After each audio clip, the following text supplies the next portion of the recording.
অনেক দিন পর তোমাদের সকলের সঙ্গে আবার আমার কথা হচ্ছে। আমি ঈশানীদি বলছি। তোমরা আশা করি সবাই ভালো আছো। অনেক রকমের ঝড় ঝাপটা দুর্যোগ আর নানা রকম অসুবিধার মধ্যেও নিশ্চয়ই তোমরা সবাই সুস্থ আছো আর নিজেদের ভালো রেখেছো, মনও ভালো আছে তোমাদের। আজ আমরা পড়াশুনো তো আবার করতেই হবে, সেগুলো আমরা করব, কিন্তু তার আগে প্রথমেই একটা গল্প দিয়ে শুরু করি। ইনি হলেন সেন মহাশয়, সেন ফ্যামিলির সবচেয়ে বড় সদস্য। বাড়ির আর সব মেম্বাররা কি কাজ করে সেটা ইনিই ঠিক করে দেন। একদিন সেন মহাশয় অনেক বাজার করে বাড়ি ফিরছেন, হাতে ইয়াব বড় সব ঝোলা।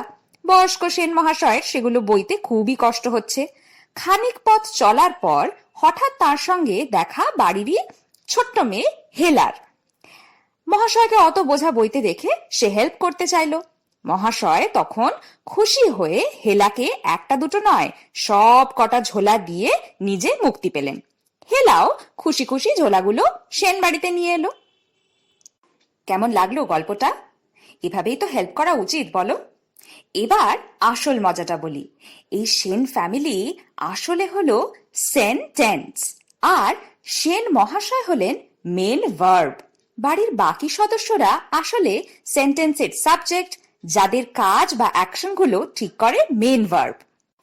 আর মেন ভার্বের ঝোলাগুলোতে কি আছে? টেন্স অফ দ্য সেন্টেন্স আর পার্সন অফ দ্য সাবজেক্ট, মানে সাবজেক্ট ফার্স্ট পার্সন না সেকেন্ড না থার্ড। আর আছে নাম্বার অফ দ্য সাবজেক্ট, মানে সাবজেক্ট সিঙ্গুলার না প্লুরাল। এবার সিম্পল প্রেজেন্ট টেন্স আর সিম্পল পাস্ট টেন্সের ক্ষেত্রে ওই সেন মহাশয় মানে মেন ভার্ব নিজেই নিজের ঝোলাগুলো বয়ে চলে, যদি সেন্টেন্সগুলো পজিটিভ হয়। যেমন he goes to school, I drink water, they play football, Seema gave me the book. কিন্তু কন্টিনিউয়াস আর পারফেক্ট টেন্সের ক্ষেত্রে বা সিম্পল প্রেজেন্ট এবং সিম্পল পাস্টে যদি সেন্টেন্স নেগেটিভ বা ইন্টারোগেটিভ সেন্টেন্স হয়, তাহলে মেন ভার্বকে হেলা মানে হেল্পিং ভার্বের সাহায্য নিতে হয়। তখন হেল্পিং ভার্ব ওই সব বোঝা নিয়ে নেয়, আর তাই তখন হেল্পিং ভার্বকে দেখে চেনা যায় সেন্টেন্সের টেন্স কি আর সাবজেক্টের নাম্বার আর পার্সন কি। যেমন হি ডাজ নট ড্রিঙ্ক কফি। যদি এই সেন্টেন্সটা পজিটিভ বা ইতিবাচক হতো তাহলে কি হতো? He drinks coffee. অর্থাৎ সিম্পল প্রেজেন্ট টেন্সে থার্ড পার্সন সিঙ্গুলার নাম্বারের জন্য মেন ভার্ব ড্রিঙ্কের সঙ্গে এস যোগ হতো। কিন্তু নেগেটিভ হলে সেন্টেন্সটা দাঁড়াবে হি ডাজ নট ড্রিঙ্ক কফি, মানে হি ড্রিঙ্কস কফি। এই ড্রিঙ্কসকে আমরা দুভাগে ভাগ করলাম, একটা হেল্পিং ভার্ব ডু আর একটা মেন ভার্ব ড্রিঙ্কস। এবার ড্রিঙ্ক এই মেন ভার্বটার থেকে এসটা চলে গেল ডু এই হেল্পিং ভার্বের কাছে আর হয়ে গেল ডাজ। এই ডাজ দেখে আমরা এবার বুঝতে পারছি যে সেন্টেন্সের টেন্স হচ্ছে সিম্পল প্রেজেন্ট আর সেন্টেন্সের যে সাবজেক্ট সে থার্ড পার্সন সিঙ্গুলার নাম্বার, তাই তো? তাহলে হি ডাজ নট ড্রিঙ্ক কফি, এখানে ডাজ হচ্ছে হেল্পিং ভার্ব আর ড্রিঙ্ক হচ্ছে মেন ভার্ব। সিমিলারলি হি ড্রাঙ্ক কফি, এই সেন্টেন্সটা এখানে মেন ভার্ব নিজেই সেন্টেন্সের ঝোলাটা বইছে। কিন্তু যদি এটা কোয়েশ্চেন বা ইন্টারোগেটিভ সেন্টেন্স হয় তাহলে হবে ডিড হি ড্রিঙ্ক কফি। দেখো, ড্রিঙ্ক মেন ভার্বটা নিজের টেন্সের ঝোলাটা দিয়ে দিয়েছে ডু এই হেল্পিং ভার্বকে, আর তাই ডু হয়ে গেছে ডিড, মানে ডু এর পাস্ট ফর্ম। আর হি ড্র্যাঙ্ক কফি, ড্র্যাঙ্ক এই পাস্ট টেন্সটা সে ঝেড়ে ফেলে ইন্টারোগেটিভ সেন্টেন্সে সে হয়ে গেছে ড্রিঙ্ক। তাহলে এবার আবার সেই হেল্পিং ভার্ব মানে ডিড দেখেই আমরা বুঝতে পারছি যে সেন্টেন্সের টেন্স কি। আবার ভাবো এই সেন্টেন্সটা, হি ড্যাশ ড্রিঙ্কিং কফি। শুধু যদি হি ড্রিঙ্কিং কফি বলি তাহলে কি সেন্টেন্সটা কমপ্লিট হচ্ছে? না তো। তাহলে এই ব্ল্যাঙ্ক জায়গাটায় কি বসালে এটা প্রেজেন্ট কন্টিনিউয়াস টেন্স হবে বলো তো? অ্যাম, ইজ, আর, তাই তো? যে কোনো একটা টেন্সে তো তাই পড়েছি। কিন্তু অ্যাম বা আর বসালে কি হি এই থার্ড পার্সন সিঙ্গুলার নাম্বার সাবজেক্টের সঙ্গে যাবে? না তো। তাহলে ইজ বসাতে হবে, হি ইজ ড্রিঙ্কিং কফি। তাহলে ইজ এই হেল্পিং ভার্বটাকে দেখেই আমরা বুঝতে পারবো যে সেন্টেন্সের টেন্স প্রেজেন্ট কন্টিনিউয়াস আর সাবজেক্ট নিশ্চয়ই থার্ড পারসন সিঙ্গুলার নাম্বার। একই রকম ভাবে যদি হি ওয়াজ ড্রিঙ্কিং কফি থাকতো তাহলে টেন্স পাস্ট কন্টিনিউয়াস আর subject third person singular number, বা যদি আই ওয়াজ ড্রিঙ্কিং কফি হতো তাহলে সেটা ফার্স্ট পারসন সিঙ্গুলার নাম্বার বলতে পারতাম। মানে হেল্পিং ভার্ব দেখে আমরা সাবজেক্টের পারসন আর নাম্বার আর গোটা সেন্টেন্সের টেন্স খুব ইজিলি আমরা বুঝতে পারছি। এবার আসি পারফেক্ট টেন্সে, মানে প্রেজেন্ট পারফেক্ট আর past perfect. He dash drank coffee. He drank coffee শুধু ড্রাঙ্ক দেখে বোঝা সম্ভব নয় এটা প্রেজেন্ট পারফেক্ট না পাস্ট পারফেক্ট, সেটা বুঝতে হেল্প করবে হ্যাভ ভার্বের সঠিক ফর্মগুলো। যদি প্রেজেন্ট পারফেক্ট হয় তাহলে হেল্পিং ভার্ব বসবে হ্যাজ, কারণ he third person singular number. আর পাস্ট পারফেক্ট টেন্স বোঝাতে গেলে হ্যাজ বা হ্যাভ কিছুই বসবে না, বসবে কে? হ্যাড। তাহলে হি হ্যাজ ড্রাঙ্ক কফি হচ্ছে প্রেজেন্ট পারফেক্ট আর হি হ্যাড ড্রাঙ্ক কফি হচ্ছে পাস্ট পারফেক্ট। তাহলে এই আলোচনা থেকে আমরা বুঝতে পারলাম ডু ভার্ব, বি ভার্ব আর হ্যাভ ভার্ব এগুলোকে আমরা প্রাইমারি হেল্পিং ভার্ব বা প্রাইমারি অক্সিলিয়ারি ভার্ব বলি। হেল্পিং ভার্ব হিসেবে ডু ভার্বের ডু বা ডাজ বসে সিম্পল প্রেজেন্ট আর ডিড বসে সিম্পল পাস্ট টেন্সে। ডু ভার্বকে নেগেটিভ আর ইন্টারোগেটিভ সেন্টেন্সের ক্ষেত্রে আমরা হেল্পিং ভার্ব হিসেবে ব্যবহার করি। আবার হেল্পিং ভার্ব হিসেবে বি ভার্বের am, is, are এগুলো বসে প্রেজেন্ট কন্টিনিউয়াস টেন্সে আর was, were বসে পাস্ট কন্টিনিউয়াস টেন্সে। আর হেল্পিং ভার্ব হিসেবে হ্যাভ ভার্বের হ্যাভ বা হ্যাজ বসে প্রেজেন্ট পারফেক্টে আর হ্যাড বসে পাস্ট পারফেক্ট টেন্সে। এই হলো প্রাইমারি হেল্পিং ভার্ব। এছাড়া আরো কিছু ভার্ব রয়েছে যা হেল্প করে মেন ভার্বকে, তাদের আমরা বলি মোডাল ভার্ব। মোডাল কথাটা এসেছে মুড থেকে। আই ডান্স আমি নাচি, আর আই ক্যান ডান্স আমি নাচতে পারি, আর আই উইল ডান্স আমি নাচবো।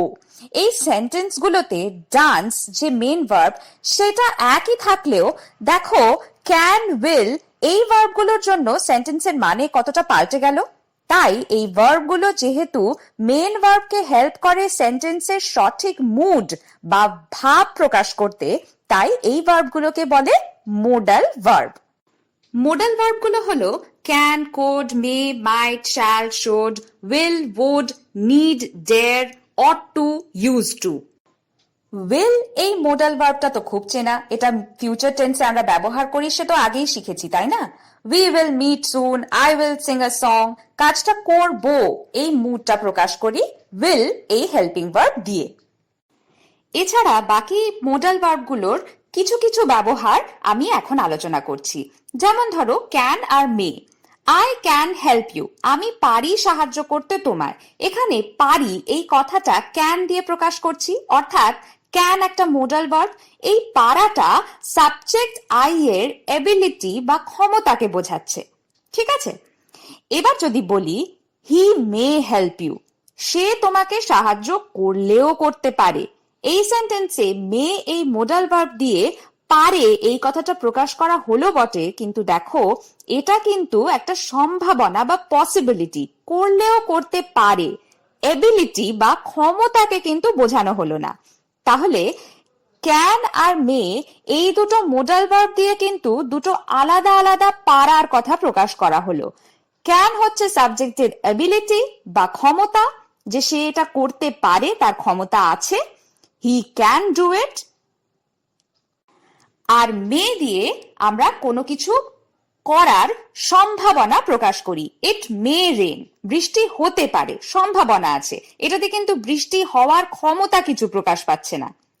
এছাড়া মে দিয়ে আমরা পারমিশন চাওয়া প্রকাশ করি, যেমন মে আই ড্রিঙ্ক ওয়াটার। জল পান করার কাজটা এখানে সাবজেক্টের এবিলিটি বা পসিবিলিটির ওপর কিন্তু নির্ভর করছে না, বরং অন্য কারোর পারমিশন বা অনুমতির ওপর নির্ভর করছে, তাই না? এরপর আসি শুড আর অট টুর ক্ষেত্রে। We should obey our parents, আমাদের উচিত মা বাবার কথা মান্য করা। We ought to follow the rules, আমাদের উচিত নিয়ম মেনে চলা। অর্থাৎ উচিত বোঝাতে should বা ought to ব্যবহার করা হয়। এখানে কিন্তু should ঠিক shall এর past tense নয়। প্রেজেন্ট টেন্সেই আমরা উচিত অর্থে should ব্যবহার করছি বা ought to ব্যবহার করছি। could, might, would এগুলো শুধুই যে ক্যান, মে আর উইলের পাস্ট টেন্স তাই কিন্তু নয়।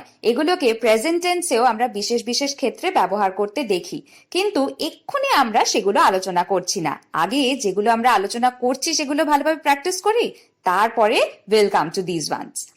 শুধু ইউজড টু আর উড এর ক্ষেত্রে বলি কোনো কাজ যখন পাস্টে নিয়মিত করা হয় এটা বোঝানো হয় তখন ইউজড টু বা would ব্যবহার করা হয়। যেমন যদি শুধু বলি আই এট ম্যাঙ্গোস, তার মানে কি আমি খেয়েছিলাম আমগুলি। আর যদি বলি I use to it mangoes বা আই উড ইট ম্যাঙ্গোস, তার মানে আমি খেতাম আমগুলি।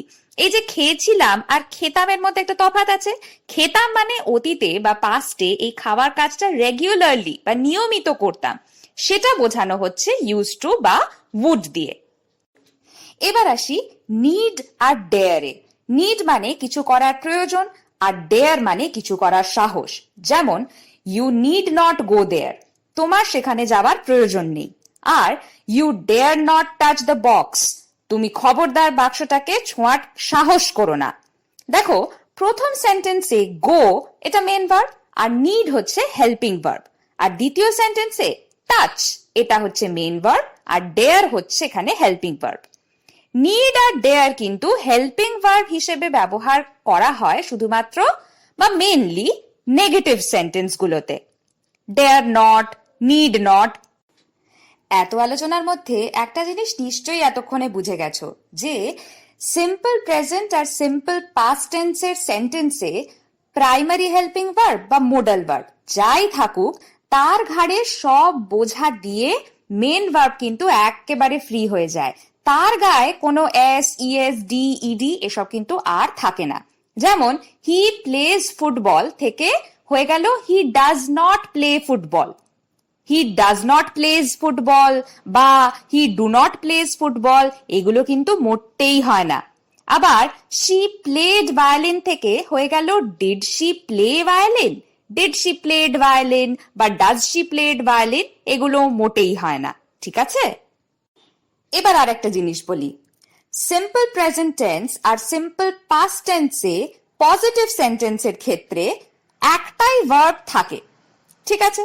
এবার সেগুলো যদি am, by, is বা are, was, were, do, does, did বা has, have, had হয় তাহলে সেগুলো কিন্তু হেল্পিং ভার্ব হয় না, সেগুলোই তখন মেন ভার্ব। কারণ সেন্টেন্সে তো আর কোনো ভার্বই নেই, ওই একটাই ভার্ব।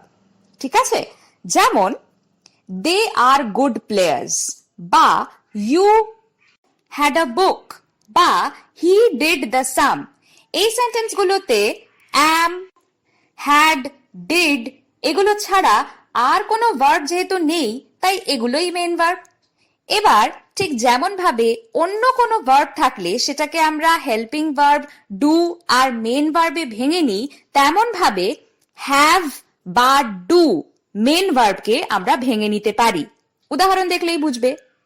আগে যেমন সেন্টেন্স নিয়েছিলাম সেটাই রিপিট করি। হি ড্রিঙ্কস কফি, এখানে ড্রিঙ্কস কে ভাঙলাম হেল্পিং ভার্ব ডু আর মেন ভার্ব ড্রিঙ্কস এ, আর তারপর ড্রিঙ্কস এর এসটা চলে গেল ডু এর সঙ্গে, হয়ে গেল ডাজ। তাহলে আমরা ভার্ব পেলাম ডাজ ড্রিঙ্ক। আর আমরা নেগেটিভ সেন্টেন্সে কি পেলাম? He does not drink coffee, আর ইন্টারোগেটিভে সেটা হলো ডাজ হি ড্রিঙ্ক কফি। মনে পড়েছে? সেরকম ভাবেই ইউ হ্যাড আ বুক, এই সেন্টেন্সে হ্যাড এই মেন ভার্বকে আমরা ভাঙলাম হেল্পিং ভার্ব আর মেন ভার্বে। যেহেতু টেন্সটা পাস্ট টেন্স সেই কারণে আমরা হেল্পিং ভার্বকে যেটা ডু সেটা পাস্ট ফর্ম বসালাম ডিড, আর মেন ভার্ব হ্যাভ রয়ে গেল। তাহলে আমরা পেলাম ভার্ব ডিড হ্যাভ। তাহলে সেন্টেন্স হলো নেগেটিভের ক্ষেত্রে you did not have a book, আর ইন্টারোগেটিভের ক্ষেত্রে did you have a book. Similarly next sentence he did the sum, এই সেন্টেন্সে ডিড এই মেন ভার্বকে আবার আমরা হেল্পিং ভার্ব ডু আর মেন ভার্ব ডু এইভাবে ভাঙলাম। এবার যেহেতু সেন্টেন্সটা পাস্ট টেন্সে রয়েছে সেই জন্য হেল্পিং ভার্ব ডু সেটার পাস্ট ফর্ম আমরা ডিড বসালাম আর আমরা পুরো ভার্ব পেলাম ডিড ডু। এবারে নেগেটিভ সেন্টেন্স করতে গেলে আমরা সেন্টেন্স পাবো he did not do the same আর ইন্টারোগেটিভের ক্ষেত্রে did he do the same. তাহলে বুঝলে যে কোনো ধরনের ডু ভার্ব আর হ্যাভ ভার্ব আর অরিজিনাল যে do verb do does did যেটার ফর্ম সেই ডু ভার্ব এই প্রত্যেকটার ক্ষেত্রে কিন্তু একইভাবে আমরা হেল্পিং ভার্ব ডু আর মেন ভার্ব হিসেবে আমরা দুটো ভাগে এটাকে ভেঙে নিতে পারি। তাহলে দে আর গুড প্লেয়ার্স এই ধরনের সেন্টেন্সে মানে যেখানে main verb be verb am is আর was were simple present tense আর সিম্পল পাস্ট টেন্সের ক্ষেত্রে সেক্ষেত্রে কি হবে? অ্যাম ইজ আর ওয়াজ ওয়্যারকে কি স্প্লিট করা যাবে? না, যাবে না। সেক্ষেত্রে নেগেটিভ সেন্টেন্স হবে they are not good players আর ইন্টারোগেটিভ হবে আর দে গুড প্লেয়ার্স। তাহলে কোনোভাবেই স্প্লিট করা গেল না, বুঝলে? সবশেষে বলি, টেন্স শেখার সময় তোমাদের বলেছিলাম in a sentence the main action is indicated by the finite verb of the sentence. এই finite verb হচ্ছে আসলে helping verb plus main verb. এবার যেসব সেন্টেন্সে একটাই ভার্ব সেই সেন্টেন্সে সেটাই মেন ভার্ব আর সেটাই ফাইনাইট ভার্ব। যেমন আই রিড বুকস, রিড এখানে মেন ভার্বও যেমন ফাইনাইট ভার্বও সেরম। কিন্তু যদি বলি আই অ্যাম রিডিং বুকস সেক্ষেত্রে অ্যাম হচ্ছে হেল্পিং ভার্ব, রিডিং হচ্ছে মেন ভার্ব আর এই দুটো মিলিয়ে অ্যাম রিডিং হচ্ছে ফাইনাইট ভার্ব। ঠিক আছে, তাহলে বলো তো did you read the book এই সেন্টেন্সে কোনটা হেল্পিং ভার্ব কোনটা মেন ভার্ব আর কোনগুলো ফাইনাইট ভার্ব? নিশ্চয়ই পারবে। এই সেন্টেন্সে রিড হচ্ছে মেন ভার্ব, ডিড হচ্ছে হেল্পিং ভার্ব আর ডিড রিড এই গোটাটা হচ্ছে ফাইনাইট ভার্ব। আশা করি সবাই বুঝতে পেরেছো। তোমরা তো টাইপস অফ সেন্টেন্সেস শিখেছো, অ্যাসার্টিভ, ইম্পারেটিভ, ইন্টারোগেটিভ, অপটেটিভ আর এক্সক্লেমেটরি। চলো এবার দেখে নিই সাবজেক্ট আর ফাইনাইট ভার্ব এই বিভিন্ন ধরনের সেন্টেন্সে কেমন ভাবে বসে। অ্যাসার্টিভ সেন্টেন্স বা স্টেটমেন্ট এই ধরনের সেন্টেন্সগুলোতে সাবজেক্টের পরে বসে ফাইনাইট ভার্ব। অ্যাসার্টিভ সেন্টেন্সের মধ্যেই সেন্টেন্স যদি পজিটিভ মানে হ্যাঁ বাচক বা অ্যাফার্মেটিভ হয় তাহলে সেক্ষেত্রে সিম্পল প্রেজেন্ট টেন্স বা সিম্পল পাস্ট টেন্সের ক্ষেত্রে ফাইনাইট ভার্ব হয় শুধু মেন ভার্ব, কিন্তু অন্য কোনো টেন্সের ক্ষেত্রে ফাইনাইট ভার্ব হয় helping verb plus main verb. যেমন I go to school, I am going to school, I went to school আর I had gone to school. প্রত্যেকটাই অ্যাসার্টিভ সেন্টেন্স এবং পজিটিভ সেন্টেন্স, প্রত্যেকটার ক্ষেত্রেই সাবজেক্ট আই আর তার পরে বসেছে finite verb. Simple present tense আর সিম্পল পাস্ট টেন্সের ক্ষেত্রে গো আর ওয়েন্ট এই মেন ভার্ব দুটোই ফাইনাইট ভার্ব। আর present continuous tense I am going two স্কুলের ক্ষেত্রে অ্যাম হচ্ছে হেল্পিং ভার্ব, গোয়িং হচ্ছে মেন ভার্ব, দুটো মিলিয়ে হচ্ছে am going finite verb. Assertive সেন্টেন্সের মধ্যেই নেগেটিভ হয় যদি সেন্টেন্স মানে না বাচক তাহলে সেক্ষেত্রে সাবজেক্টের পরে যে ফাইনাইট ভার্ব বসে সেটা হেল্পিং ভার্ব আর মেন ভার্বে ডিভাইডেড থাকে আর হেল্পিং ভার্ব আর মেন ভার্বের মাঝখানে বসে নট। যেমন he was not playing with me, he does not play with me. দুটো সেন্টেন্সেই সাবজেক্ট হি এর পরে বসেছে ফাইনাইট ভার্ব। প্রথম সেন্টেন্সে was helping verb, playing main verb আর দুটোর মাঝখানে বসেছে নট। সিমিলারলি পরের সেন্টেন্সে does helping verb, play main verb আর দুটোর মাঝখানে বসেছে নট, কারণ এটা নেগেটিভ সেন্টেন্স বা না বাচক সেন্টেন্স। ইন্টারোগেটিভ সেন্টেন্স বা কোয়েশ্চেন মানে প্রশ্নবোধক সেন্টেন্স গুলোতে ফাইনাইট ভার্বকে আমরা হেল্পিং ভার্ব আর মেন ভার্বে ভেঙে নিই এবং হেল্পিং ভার্ব চলে যায় সাবজেক্টের আগে আর মেন ভার্ব সাবজেক্টের পরেই রয়ে যায়। যেমন ডাজ হি ওয়ার্ক হার্ড, এখানে ডাজ হচ্ছে হেল্পিং ভার্ব, হি হচ্ছে সাবজেক্ট আর ওয়ার্ক হচ্ছে মেন ভার্ব। ডাজ ওয়ার্ক এই পুরোটা মিলিয়ে হচ্ছে ফাইনাইট ভার্ব। ইম্পারেটিভ সেন্টেন্স মানে আদেশ, অনুরোধ, উপদেশ দেওয়া এই ধরনের যে সেন্টেন্স গুলো সেক্ষেত্রে তোমাদের নিশ্চয়ই মনে আছে ইউ হচ্ছে সাবজেক্ট যে কিনা উজ্জ্ব থাকে বা আন্ডারস্টুড থাকে। সাবজেক্টকে সেন্টেন্সে দেখা যায় না বলে সেন্টেন্সটা শুরুই হয় মেন ভার্ব দিয়ে। মেন ভার্বটাই হচ্ছে ফাইনাইট ভার্ব। যেমন go there, do this work, sing a song. Optative sentence মানে যে সেন্টেন্সগুলোতে আমরা কোনো কিছু প্রার্থনা করি বা কোনো কিছু চাই, উইশ করি, সেই ধরনের সেন্টেন্স যেমন may God bless you, may you live long, মানে ভগবান তোমার মঙ্গল করুন, তুমি দীর্ঘজীবী হও, মানে কোনো কিছু প্রার্থনা করা বা ইচ্ছা প্রকাশ করা। এই ধরনের সেন্টেন্সগুলোতে সবসময় হেল্পিং ভার্ব হয় মে, যেটা সাবজেক্টের আগে বসে। যেমন গড, ইউ, এই সাবজেক্টগুলোর আগে বসলো মে, আর সাবজেক্টের পরে বসে মেন ভার্ব। যেমন এই সেন্টেন্সগুলোতে ব্লেস বা লিভ। অপটেটিভ সেন্টেন্সে হেল্পিং ভার্ব কিন্তু সবসময় মে, আর পাংচুয়েশন মার্ক সবসময় ফুল স্টপ। এক্সক্লেমেটরি সেন্টেন্স মানে যেগুলো দিয়ে আমরা বিস্ময় প্রকাশ করি, মানে এক্সক্লেম করি, সেই সেন্টেন্সেও সাবজেক্টের পরেই হয় ফাইনাইট ভার্ব। যেমন hurray we have won, how beautiful the dress is. Last সেন্টেন্সে দ্য ড্রেস হচ্ছে সাবজেক্ট, ইজ হচ্ছে ফাইনাইট ভার্ব। আশা করি helping verb, main verb, finite verb, সাবজেক্টের সঙ্গে ফাইনাইট ভার্বের পজিশনিং কিরকম হয় বিভিন্ন সেন্টেন্সে, সেগুলো যতটা সম্ভব সহজে আমি তোমাদের বোঝাতে পেরেছি। তোমরা তোমাদের বইতে ভালো করে এই চ্যাপ্টারগুলো পড়বে এবং এক্সারসাইজগুলো করবে। ও, আর একটা জরুরি কথা, এই যে ভিডিওটা বা এর আগে আমি যেগুলো পাঠিয়েছি সেগুলো কোনোটাই কিন্তু টানা দেখার চেষ্টা করো না। প্রত্যেকবারই পুরোটা দেখার চেষ্টা করলে গুলিয়ে যাবে।